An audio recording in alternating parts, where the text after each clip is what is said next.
Muy buenos días, amigos televidentes y amigas televidentas.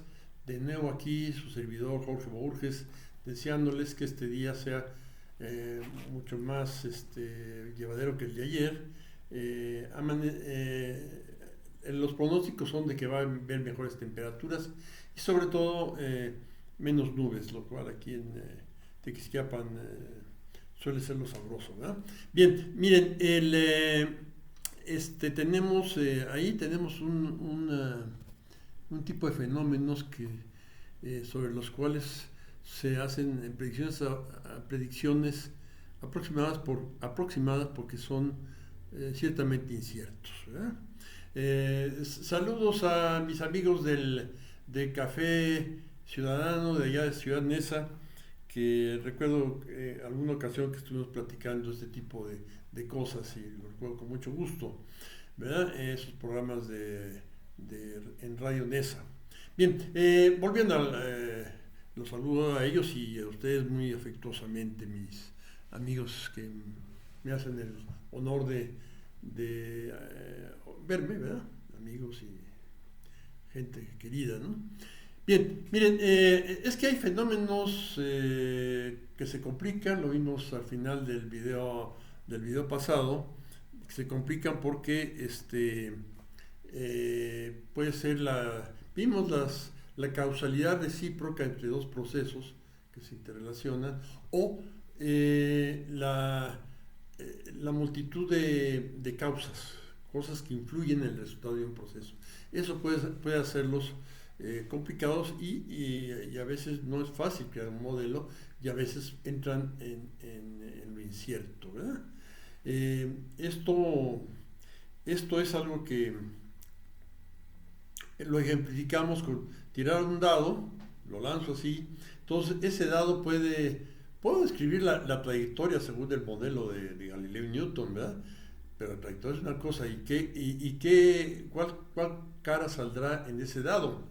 Esa es otra cosa que me interesaría predecir, pues estoy jugando, algo así, apostando, lo que sea, y me gustaría predecirlo y no lo puedo predecir, es incierto ese fenómeno, el resultado es incierto. Sabemos que es un número entre 1 y 6, pero no nos dice nada, ¿verdad? También en la ruleta, se echa la ruleta, se echa la caniquita, a ver dónde rayos va a caer. No lo sabemos hasta que resulta, ¿verdad?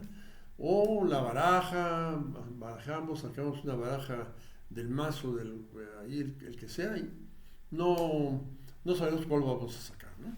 Entonces, bueno, esto hay que decir, pues no, de eso ni digo nada, o tratar de predecirlo, ¿verdad? De hecho, sabemos por lo pronto que hay de incertidumbres en incertidumbres. Hay incertidumbres absolutamente vagas, ¿no? Así, hay tantas posibilidades, tantos posibles resultados que, pues, de plano, hay mucha más incertidumbre que con un dado, ¿verdad? Que son solo 6. Ya decíamos que en la ruleta hay más incertidumbre que en el dado, ¿verdad? Va a salir uno y en aquello, pues, veremos ahorita de que, bueno, esto empezó a trabajarlo, muchos sabios se inquietaron por eso, pero uno particularmente agudo, ¿verdad? Él era de la corriente racionalista, en donde, bueno, pues estaba Descartes, Spinoza, él, estuvo también por ahí Berkeley y posterior a ellos Leibniz, ¿no? De diferentes estilos, su racionalismo, ¿verdad? Entonces, siendo tan racionalista, bueno, decide enfrentarse a cosas de tratar de decir algo acerca del futuro de un fenómeno incierto, ¿verdad? Siempre o hay anécdotas o las hacen, pero se dice que lo que pasa, él era un hombre muy espiritual, muy bondadoso, ¿no? Pero tenía un vecino por ahí cerca, el caballero de la Meré, que se dedicaba, vivía de tumbarle la quincena al prójimo, ¿verdad? En los juegos en las tabernas y eso, ¿verdad? Se dedicaba. O sea, era lo opuesto a, a Blas Pascal, que es el sabio del que estábamos hablando. Entonces, bueno, como eran vecinos, le, le planteó problemas y Pascal se interesó en eso, ¿verdad?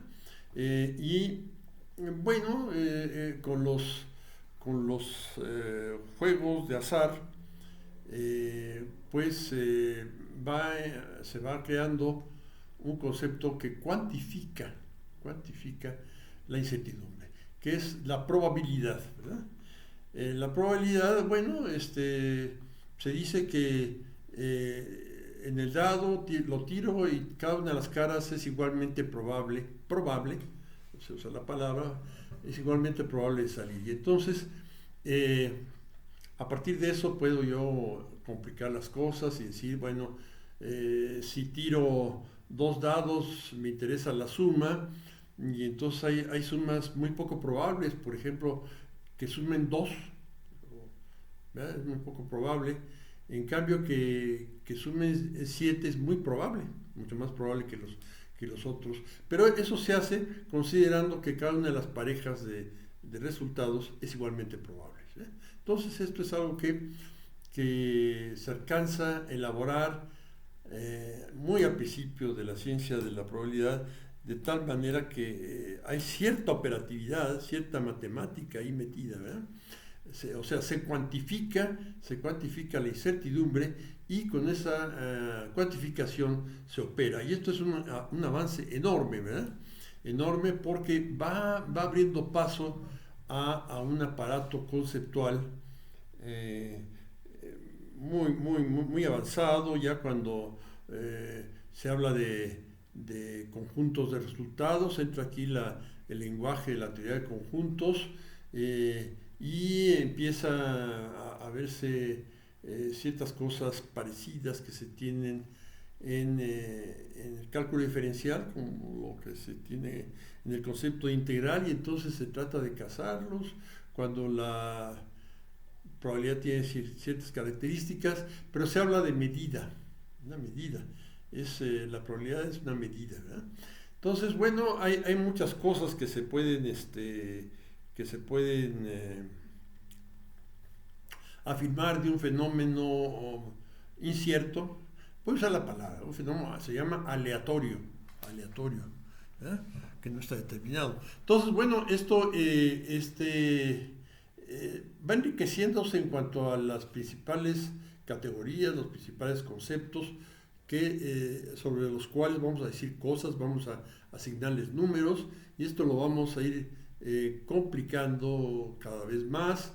Hay fenómenos que caen dentro de esto, como la medida del escritorio, que les platicaba un maestro que nos puso a medirlo. Si hubiéramos graficado las medidas éramos pocos alumnos los que nos salió a que midiéramos el escritorio. No había tiempo para que salieran los cerca de 40 alumnos o 40 y tantos alumnos. No había tiempo, pero nos daba idea de la disparidad de datos, que es connatural a un proceso de medida, ¿eh? Y entonces, bueno, podríamos ver si una cantidad mayor de medidas que se hubieran hecho de otra cosa, pues habría habido, si hay unos 30, 40, y los graficáramos en una línea numérica, veríamos que hay algunos puntos que se aglutinan, se apelotonan en cierta zona, y alejándose de esas zonas están muy distantes entre sí, ¿verdad? Y esto hablaría de dos cosas, de una posición que pensaríamos que donde están apelotonados los puntos, por ahí está el verdadero valor. Y entonces usaríamos el promedio, y eso sería un concepto importante, ¿verdad? Otro concepto importante sería qué tan significativo es el número. Si están demasiado desperdigados los datos, pues no tiene mucho significado. Y si están muy apelotonados todos, pues tiene mucho significado ese posible promedio. Lo que en economía manejamos respecto a cantidades como el ingreso per cápita. El ingreso per cápita pues puede ser semejante en, en un país petrolero, o pongamos en México, cuando el boom petrolero, el producto per cápita de la zona de Tabasco creció muchísimo, pero como era un estado que se había dedicado a la recolección y a la ganadería extensiva, pues había poco comercio, había poco agregación de valor, y entonces ese ingreso promedio, ese producto promedio entre los vaqueros de los ganados cebú y los ingenieros de las instalaciones de Pemex, ¿verdad? Entonces ahí se promediaba y no tenía mucho sentido, en medio no había nada, ¿no? En cambio, en ciudades como, digamos, Guadalajara, donde hay industria, comercio, muchos servicios profesionales, todo este tipo de cosas, tiene mucho más sentido, o Monterrey, tiene mucho más sentido ese producto per cápita, ¿verdad? Pues, está por ahí cerca, tiene sentido, porque está menos cargado a los extremos, ¿verdad? Eso es importante de la economía, y como me gusta mucho la economía, pues por ahí salgo, ¿verdad? Pero hay todo ese aparato. Vamos a hablar de esto del valor esperado y la dispersión. Ya dije la palabra valor esperado. Y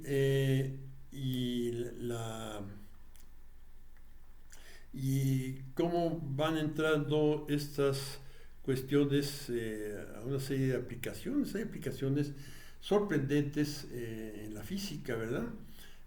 Porque en la física, ¿qué pasa con los gases? Los gases son partículas que andan pum, pum, pum, volando de lugar en lugar, ¿no? Y desde muy al principio, los sabios que se dedicaban a la teoría de los gases y a la termodinámica conjeturaron que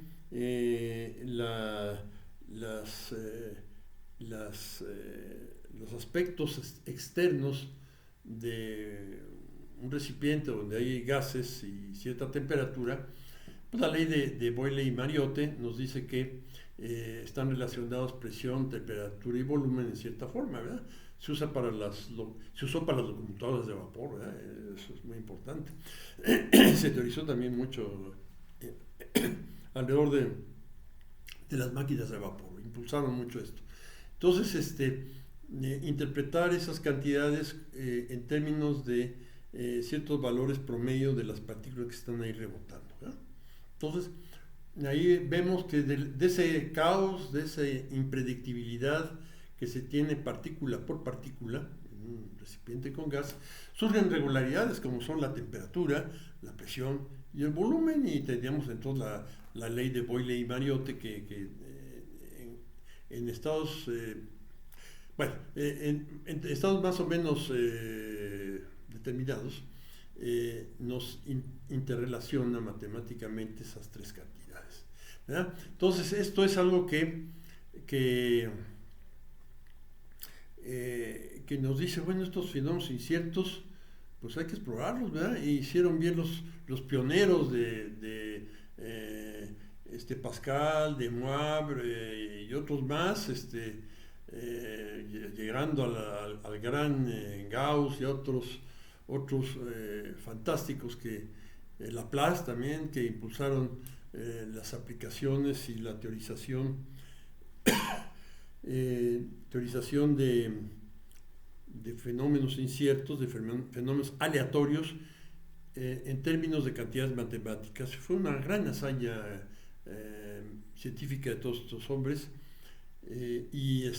pues vamos a hablar de ello más adelante. Por lo pronto me interesa con algo que nos interesa más actualmente, ¿verdad? Conectar esto con una rama muy hermosa de las matemáticas. Bueno, se pelean de que si son o no son. Yo digo que sí, que son parte de la misma manada, ¿no? La estadística, la probabilidad, el cálculo diferencial, el álgebra lineal, todo eso está conectado, ¿verdad? Eh, si en época en que surgió el cálculo diferencial hubieran estado de tiquismiquis como los griegos, que no aceptaban más que cierto tipo de argumentos, pues sería una cosa la teoría de números enteros, ¿verdad? Y fracciones, y otra cosa serían las grandes elaboraciones que fueron movidos por el análisis matemático, cálculo diferencial e integral. Todo esto y pues desde luego que los estadísticos son gente conectada con todo esto, ¿verdad? Y los matemáticos se pasan de vez a la estadística y ese tipo de cosas pasa mucho, ¿verdad? Bueno, si no me cortan sigo hablando, y como no hay nadie que me corte y no hace tanto frío como ayer, entonces aquí le paro, ¿eh? Nos vemos en la siguiente, gracias.